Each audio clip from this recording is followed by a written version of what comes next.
Welcome back to my little creative corner of the internet, and welcome to another DIY journal where we make our junk journal for Junk Journal January. So let's dive right in. We need some music sheets, some old book pages, more old pages, some wrapping paper. Obviously we need glue, scissors and some twine. Whatever ephemera you have at hand, some old envelopes. I used a bunch of old maps and book pages. And now let's dive in and rip out all the old book pages that I want to include.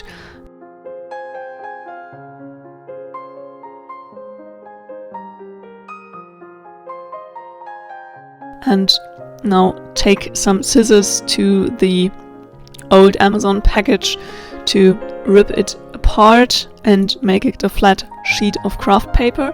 I really like to use these packing paper materials for my covers of my journals because they are super sturdy and a thicker kind of material, so it's perfect to make the outside of the journal a bit more durable.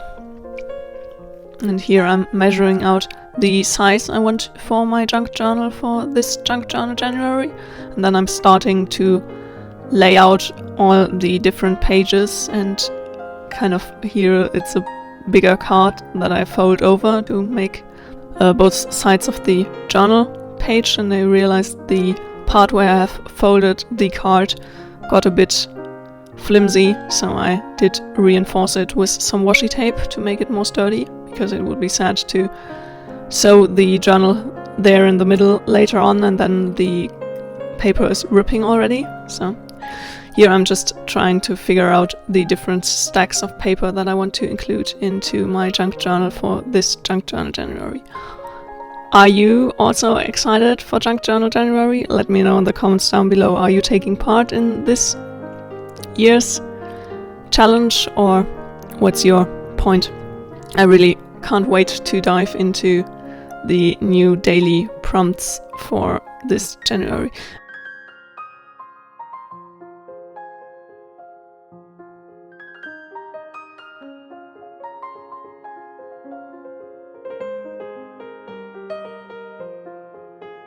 Here I decided to just take some of the old book pages and make the inside of the kind of cover of the journal more beautiful and get rid of this Amazon kind of logo.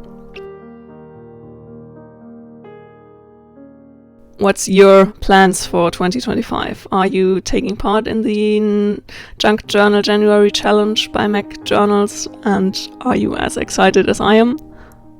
Let me know in the comments down below. I can't wait to hear from all of you, and I can't wait to dive into this daily challenge. Here I'm just taking some of the thicker craft paper to include into the journal as well, to create a flap where I glue the envelope on the first spread to have it in the beginning of the journal.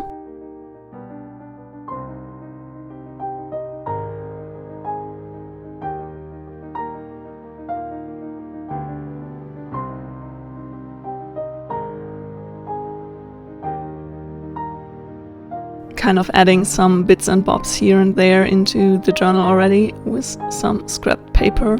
Creating a stack of different pages, and I want to mix it around, so that's why I'm having the same kind of paper back to back to back, but I want to mix it up. Yeah, here you can just let your imagination run wild. I'm also including some maps here. Here I'm including some music sheets as well.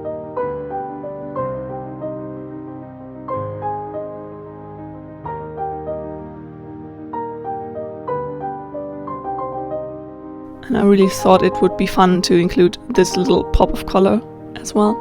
Like I said, here is no limit to your imagination. Whatever you have in your junk journal stash or your paper stash for different creative projects. You could also include some Christmas cards. That's something I really like to also do. I didn't do it this time because I did create the journal a bit in advance, and like we know, it's still before Christmas, so no Christmas cards this year around in my junk journal January. But maybe in the spreads later on, but not in the journal itself.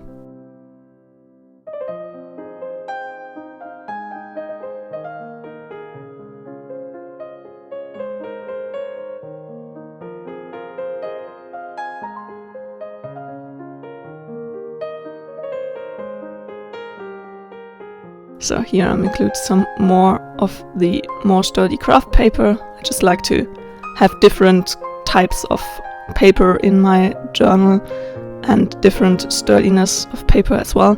It makes it more flexible later on in the challenge to have different pages and thickness of paper to work on.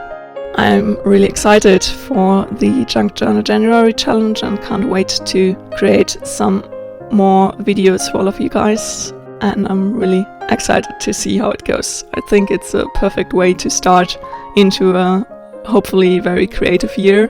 One of my biggest goals for 2025 is to create even more. Create something daily is my goal for the upcoming year, and I think the Junk Journal January challenge will be perfect to get a head start on this yearly goal for me. Let me know in the comments down below, are you taking part in Junk Journal January, and are you as excited as I am? And what are your creative goals for 2025?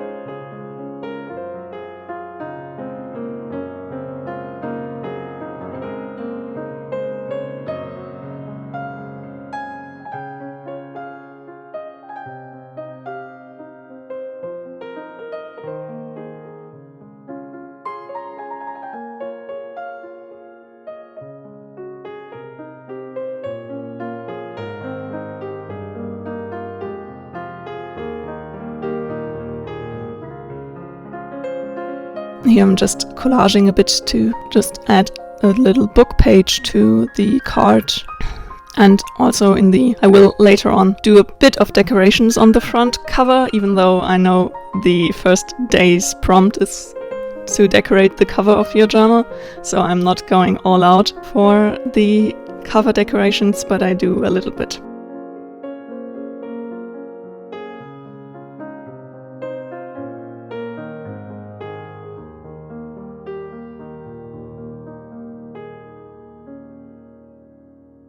Now let's add some more pages. I did kind of count out to have 15 double spreads, so there would be like back and front of a page, and the both like 60 pages to be exact, kind of. But some of them I think I will be using some of the double spreads for a day.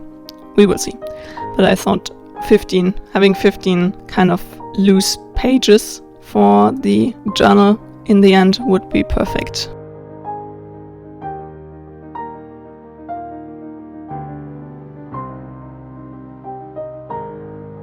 Here I'm just gluing 2 book pages together to add in the middle here, and I really can't wait to get into this journal. I did try to make the overall pattern of the page a bit more minimal than I did in my No Sew November journal, because the No Sew November journal was kind of overwhelming later on for me. Having so much going on the page that I'm working on did kind of limit my creativity in the challenge, and that I wanted to avoid for the Junk Journal January challenge. That's why it's more one kind of paper for each spread, and I'm just doing a bit more minimalistic with the music sheets and a bunch of the old book pages. I think they are kind of minimal enough to make a good background for whatever kind of art I want to create on top then later on. We will see how it goes, but that's why this is a bit more minimalistic compared to my No Sew November journal. And also that's why we did go back to the just regular sewing version for this journal to make it kind of, I wanted to go back to the basics in a way. I think that was something that was important for me, to have a bit of a more normal kind of junk journal sketchbook art of book to work with for the upcoming challenge.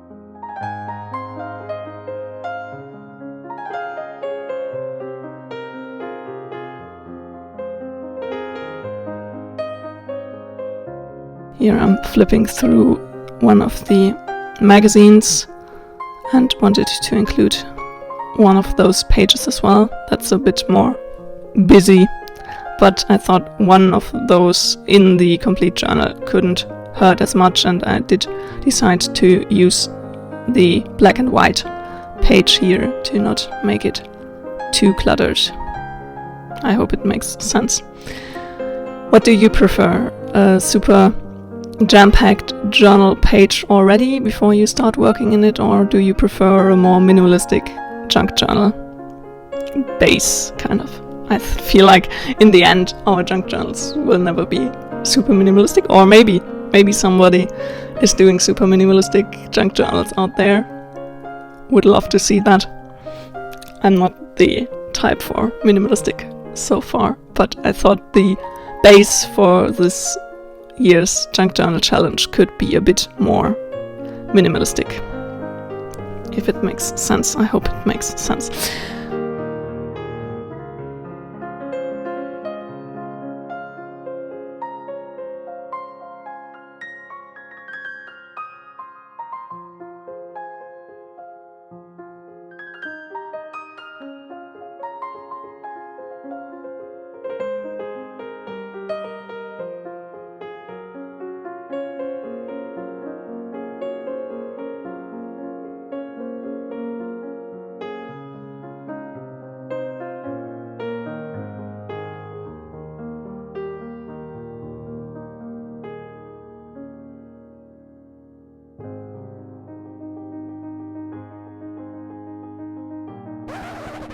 Now that all the pages are complete, let's get out the twine and start sewing the journal together.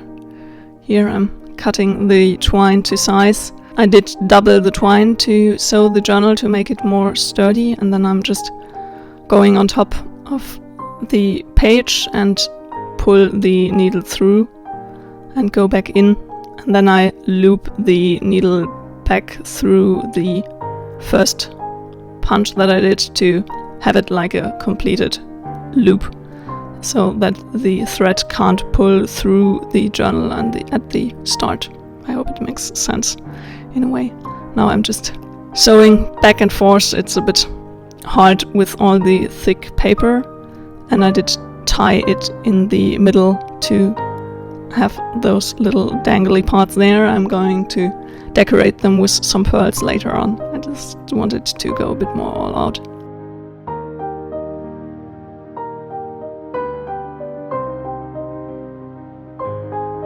Now trim the journal sides to size to make it a bit more clean. I think, sometimes junk journals can be a bit messy at the sides, but whatever you fancy, I guess. But I wanted to have it more minimal and start a bit cleaner, even though as you see me flipping through here, you can see some of the pages also have the rough edges, and I really like that. But I wanted to have the journal at least start with a more clean outline. Can't wait to fill up all those beautiful pages, and I feel like it's the perfect combination of having a junk journal where you don't start with a clean page but also have the pages a bit more minimal, so that you are not overwhelmed with everything going on the page. And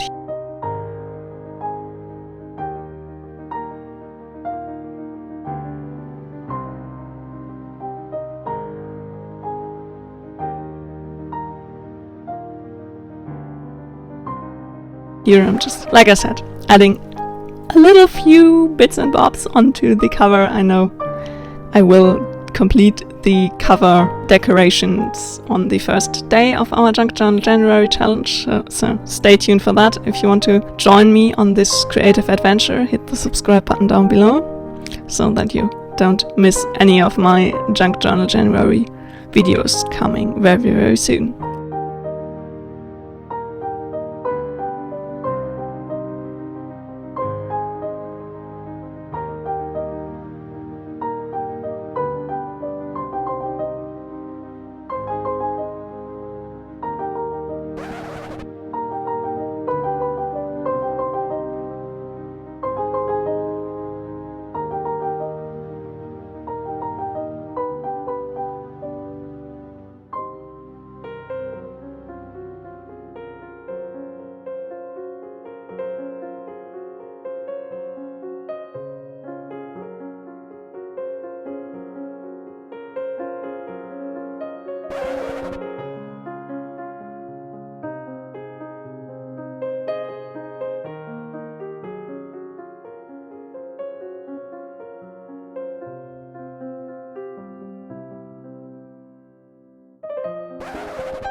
Thanks so much for watching. I hope you enjoyed today's video. If you did, a thumbs up would make me really happy. And if you want to join me on this Junk Journal January creative adventure, hit the subscribe button down below so that you don't miss any of my videos.